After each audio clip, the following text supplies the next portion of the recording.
Israeli গণহত্যার বিরুদ্ধে এবার শক্ত অবস্থানে স্পেন। বাতিল করল ৭০০ মিলিয়ন ইউরোর বিশাল অস্ত্র চুক্তি। নেতানিয়াহুর গালে চপেটাঘাত বলছেন বিশ্লেষকরা। এবার গাজায় জাতিগত নির্মূল অভিযানে ইসরায়েল। আন্তর্জাতিক আইনের তোয়াক্কা না করে রক্তক্ষয়ী অভিযানের দায় যুক্তরাষ্ট্রের, বলছে ফিলিস্তিনি স্বাধীনতাকামী নেতারা। যুক্তরাজ্যে সরকার বিরোধী উত্তেজনার মধ্যে হঠাৎ লন্ডন সফরে মার্কিন প্রেসিডেন্ট ডোনাল্ড ট্রাম্প। পশ্চিমা মিত্র জোটে শক্তি জোরদারের ইঙ্গিত, বলছেন বিশ্লেষকরা। নেপালে টালমাটাল রাজনৈতিক পরিস্থিতির মধ্যে নতুন সরকার গঠন। অভ্যন্তরীণ ও আন্তর্জাতিক চ্যালেঞ্জের মুখে সরকার প্রধান সুশীলা কার্কি। পররাষ্ট্রনীতি ভারসাম্যহীন হয়ে পড়ার শঙ্কা। ভারতের উত্তরাখণ্ডে প্রবল বর্ষণে আকস্মিক বন্যা, তছনছ পুরো অঞ্চল। পাহাড়ি ঢলের তীব্র স্রোতে চোখের পলকে ভেসে গেলেন 10 শ্রমিক। ফিলিস্তিনের গাজা ভূখণ্ডে ইসরায়েলি গণহত্যা নিয়ে যখন খোদ আরব বিশ্ব নীরব, তখন ইউরোপের বুকে ব্যতিক্রম কণ্ঠ হয়ে উঠেছে স্পেন। কেবল সমালোচনা নয়, বাস্তব পদক্ষেপও নিয়েছে দেশটি। ইসরায়েলের সঙ্গে ৭০০ মিলিয়ন ইউরোর বিশাল অস্ত্র চুক্তি বাতিল করে সরাসরি বার্তা দিয়েছে মাদ্রিদ, গাজার রক্তমাখা অস্ত্র চাই না আমাদের সেনাবাহিনীতে। সম্প্রতি প্রকাশিত দেশটির সরকারি নথিতে দেখা গেছে ইসরায়েলি প্রতিষ্ঠান এলবিট সিস্টেম থেকে আধুনিক রকেট লঞ্চার কিনতে যাচ্ছিল স্পেন, কিন্তু মানবিক অবস্থানকে অগ্রাধিকার দিয়ে তা বাতিল করেছে সানচেজ সরকার। শুধু তাই নয়, আরও কয়েকশো মিলিয়ন ডলারের আরেকটি ক্ষেপণাস্ত্র লঞ্চারের চুক্তিও বাতিলের পথে। অর্থাৎ সামরিক সম্পর্ক ছিন্নের দোরগোড়ায় দাঁড়িয়ে আছে মাদ্রিদ তেল আবিব।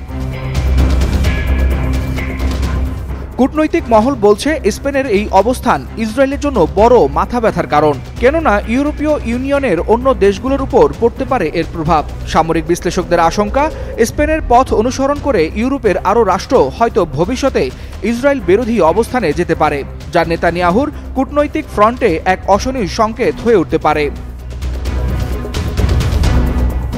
মানবিক দায়বদ্ধতাকে সামনে রেখে স্পেনের এই আগ্রাসী পদক্ষেপ যেন গাজার রক্তের বিপরীতে ক্ষিপ্র প্রতিধ্বনি। তবে এর জেরে ইসরায়েলের প্রতিক্রিয়া শুধু কপাল চাপড়ানোতেই সীমাবদ্ধ নয়, বরং ইউরোপে শত্রু বাড়তে থাকলে নেতানিয়াহুর অবস্থান আরও বেকায়দায় পড়তে পারে বলে মনে করছেন বিশ্লেষকরা। ওয়ালিউল হাসানাত, যুগান্তর নিউজ। রক্তাক্ত গাজার আকাশে আবারও ঘনিয়ে এসেছে যুদ্ধের কালো মেঘ। আন্তর্জাতিক নিন্দা, 2 বছরের তীব্র সংঘাত, এমনকি জিম্মিদের পরিবারের অনুরোধ সবকিছু উপেক্ষা করে ইসরায়েল এবার গাজা সিটিতে নতুন করে অভিযান শুরু করেছে। এই শহরটি এতদিন আংশিকভাবে অবরুদ্ধ থাকলেও এবার সরাসরি প্রবেশ করল ইসরায়েলের প্রতিরক্ষা বাহিনী IDF, যাকে তারা ফিলিস্তিনি মুক্তিগামী সংগঠনের শেষ শক্ত ঘাঁটি বলছে।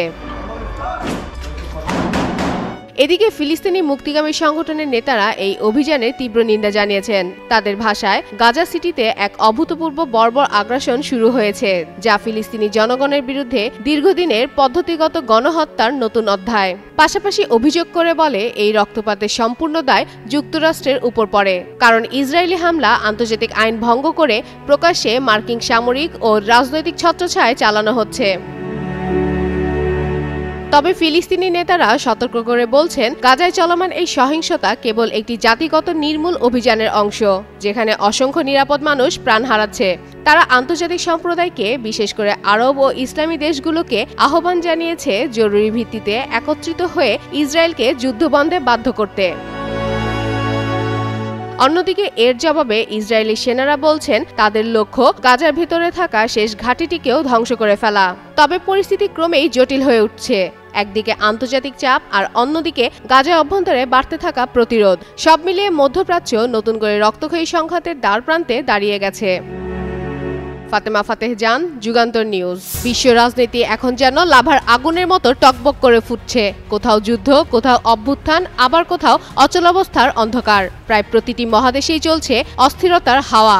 এমন উত্তপ্ত সময়ে হঠাৎ করেই নজর ঘুরেছে ইংল্যান্ডে, যেখানে 2 দিনের রাষ্ট্রীয় সফরে পৌঁছেছেন মার্কিন প্রেসিডেন্ট ডোনাল্ড ট্রাম্প। স্থানীয় সময় মঙ্গলবার গভীর রাতে স্টানস্টেড বিমানবন্দরে অবতরণ করেন ট্রাম্প। দায়িত্ব পালনকালে এটি তার দ্বিতীয় রাষ্ট্রীয় সফর, যা ইতিমধ্যেই এক নজিরবিহীন ঘটনা হিসেবে দেখা হচ্ছে। তবে তার এই লন্ডন যাত্রা এমন এক সময় হলো যখন সরকার বিরোধী আন্দোলনে উত্তেজনা বিরাজ করছে লন্ডনের রাজনীতিতে। ফলে উত্তপ্ত বৈশ্বিক প্রেক্ষাপটে এ সফর শুধু কূটনৈতিক গুরুত্বের কারণেই নয়, বরং লন্ডন ওয়াশিংটনের পুরনো বিশেষ সম্পর্ক নতুন করে আলোচনার কেন্দ্রবিন্দুতে আসতে যাচ্ছে। বুধবার উইন্ডসর ক্যাসেলে রাজা তৃতীয় চার্লস আনুষ্ঠানিকভাবে ট্রাম্পকে বরণ করবেন, আর বৃহস্পতিবার প্রধানমন্ত্রী কিয়ার স্টারমারের সঙ্গে বৈঠকে বসবেন। সেই বৈঠকে যুক্তরাষ্ট্র ও যুক্তরাজ্যের শীর্ষ প্রযুক্তি ও ব্যবসায়িক নেতারা উপস্থিত থাকবেন। যদিও এই সফরের আগে যুক্তরাষ্ট্রের অর্থমন্ত্রী স্কট বেসেন্ট এবং যুক্তরাজ্যের অর্থমন্ত্রী রেচেল রিভার্স অর্থনৈতিক সহযোগিতা জোরদারে একটি ট্রান্স আটলান্টিক টাস্কফোর্স গঠনের ঘোষণা দেন। ট্রাম্পের এই সফরকে আবার এক ধরনের মানসিক স্বস্তিও বলে ধরা হচ্ছে, কারণ এক সপ্তাহেরও কম সময় আগে তার ঘনিষ্ঠ মিত্র চার্লি কার্ক হত্যা শিকার হন। আর সেই শোক কাটাতে এবং মানসিক স্বস্তির জন্য ট্রাম্প ও ফার্স্ট লেডি মেলানিয়া ট্রাম্পের এই লন্ডন সফর। ইতিমধ্যেই মাইক্রোসফট ও গুগল যুক্তরাজ্যে কয়েক হাজার কোটি ডলার বিনিয়োগের প্রতিশ্রুতি দিয়েছে। তবে রাশিয়া ইউক্রেন যুদ্ধের উত্তাপ যখন ইউরোপে গিয়ে পড়েছে, তখন মার্কিন প্রেসিডেন্টের এই লন্ডন সফর শুধু রাজকীয় আয়োজন ও বাণিজ্যিক চুক্তির মধ্যেই সীমাবদ্ধ নয়, বরং তার এই সফরের মধ্য দিয়ে পশ্চিমা মিত্র জোটে শক্তি ও সম্পর্ক জোরদারের ইঙ্গিত দিচ্ছে বলে মনে করছেন রাজনৈতিক বিশ্লেষকরা। ফাতেমা ফাতেহজান, যুগান্তর নিউজ। জেনারেশন জি আন্দোলনের পর এক নতুন রাজনৈতিক বাস্তবতার মধ্যে দিয়ে যাচ্ছে নেপাল। সাবেক প্রধান বিচারপতি এবং বর্তমান অন্তর্বর্তী সরকার প্রধান সুশীলা কার্কির নেতৃত্বে নতুন সরকার গঠিত হয়েছে। পাশাপাশি 3 সদস্যের মন্ত্রিসভা শপথ নিয়েছে ইতিমধ্যে। তবে কিছু সাবেক সচিব ও কূটনৈতিককে এই দায়িত্ব দেওয়া নিয়ে শুরু হয়েছে নানা আলোচনা সমালোচনা। আর এসব কারণে বিশ্লেষকরা মনে করছেন সুশীলা কার্কি অন্তর্বর্তী সরকারের সামনে অপেক্ষা করছে অভ্যন্তরীণ ও আন্তর্জাতিক উভয় ক্ষেত্রে নানা চ্যালেঞ্জ। বুধবার এক প্রতিবেদনে এ তথ্য জানিয়েছে দেশটির সংবাদ মাধ্যম কাঠমান্ডু পোস্ট। এর মধ্যে কার্কি সরকারের সবচেয়ে বড় পদক্ষেপ হবে আগামী নির্বাচন 2026 সালে 5 মার্চ সফলভাবে আয়োজন এবং সাম্প্রতিক আন্দোলনে ক্ষতিগ্রস্ত শত শত অবকাঠামো পুনর্নির্মাণ। পাশাপাশি আন্তর্জাতিক অঙ্গনে নেপালকে ঘিরে জটিল ভূ রাজনৈতিক পরিস্থিতি সামলানো হবে সরকারের বড় দায়িত্ব। এদিকে আন্তর্জাতিক সম্পর্ক বিশেষজ্ঞরা বলছেন, নেপালের প্রতিবেশী ভারত ও চীনের পাশাপাশি যুক্তরাষ্ট্র, ইউরোপীয় ইউনিয়ন, যুক্তরাজ্য, জাপান ও কোরিয়ার সমর্থন নির্বাচন আয়োজনে ও পুনর্গঠনের জন্য অত্যন্ত জরুরি। তবে এ সমর্থন একপাক্ষিক হলে নেপালের পররাষ্ট্রনীতি ভারসাম্যহীন হয়ে পড়তে পারে। ত্রিভুবন বিশ্ববিদ্যালয় centre for Nepal and south Asian studies এর নির্বাহী পরিচালক মৃগেন্দ্র বাহাদুর কার্কি মনে করেন, প্রধানমন্ত্রী কার্কির প্রতি দালাই লামার শুভেচ্ছা বার্তা জনমনে সন্দেহ সৃষ্টি করেছে এবং এ নিয়ে চীনের প্রতিক্রিয়া কী হবে তা গুরুত্বপূর্ণ। এছাড়া পর্যটন খাতে আস্থা ফিরিয়ে আনা সরকারের জন্য আরেকটি বড় কাজ। করোনা পরবর্তী সময় কিছুটা ঘুরে দাঁড়ানো এই খাত সাম্প্রতিক বিক্ষোভে আবারও ঝুঁকির মুখে পড়েছে। নভেম্বর-ডিসেম্বরের পর্যটন মৌসুমে নেপালকে প্রমাণ করতে হবে যে দেশটি আবারও ঘুরে দাঁড়াচ্ছে। সড়ক পথে আন্দোলন থেকে জন্ম নেওয়া এই সরকারকে প্রথমেই প্রতিবেশী 2 দেশ ভারত ও চীনের সঙ্গে ভারসাম্যপূর্ণ সম্পর্ক গড়ে তুলতে হবে বলে মনে করছেন বিশ্লেষকরা। কারণ অভ্যন্তরীণ রাজনৈতিক সঠিকভাবে নিয়ন্ত্রণ করতে না পারলে বাইরের চাপও আরও বেড়ে যাবে। সব মিলিয়ে নেপালের নতুন সরকারের সামনে অভ্যন্তরীণ স্থিতি ও আন্তর্জাতিক আস্থা পুনরুদ্ধারের লড়াই এখন সবচেয়ে বড় চ্যালেঞ্জ হয়ে দাঁড়িয়েছে। ফাতেমা ফাতেহজান, যুগান্তর নিউজ। শান্ত চারপাশ, নদীর পাড়ে খনন কাজে ব্যস্ত শ্রমিকরা। হুট করে হু হু করে বাড়তে থাকে পানির স্রোত। পাহাড় থেকে নামতে শুরু করে প্রবল ঢল।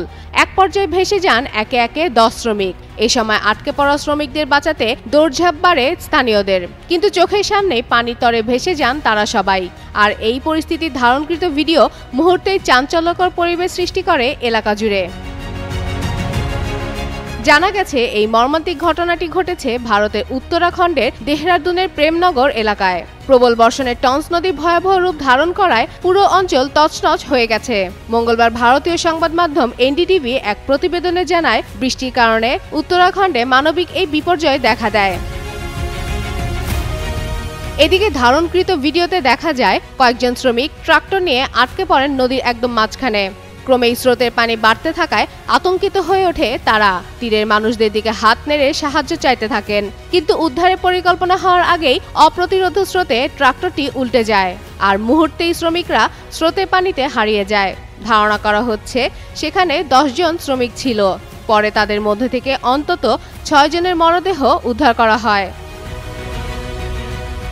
এদিকে এই দুর্ঘটনায় শুধু না, টানা বৃষ্টিতে দেহরাদুন, মুসৌরি ও মালদেবতা এলাকাতেও বাড়িঘর ও রাস্তাঘাটে ব্যাপক ক্ষতি হয়েছে। প্রেমনগর সংলগ্ন একটি সেতু ভেঙে গেছে। ইতিমধ্যে এসব এলাকা থেকে প্রায় 400 জনকে উদ্ধার করা হয়েছে। এই দুর্ঘটনার ঘটনায় রাজ্যের মুখ্যমন্ত্রী পুষ্কর সিং ধামি বলেন, রাজ্যের সব নদী এখন উথাল পাতাল স্রোতে বইছে। প্রায় 25 থেকে 30টি জায়গায় সড়ক বিচ্ছিন্ন।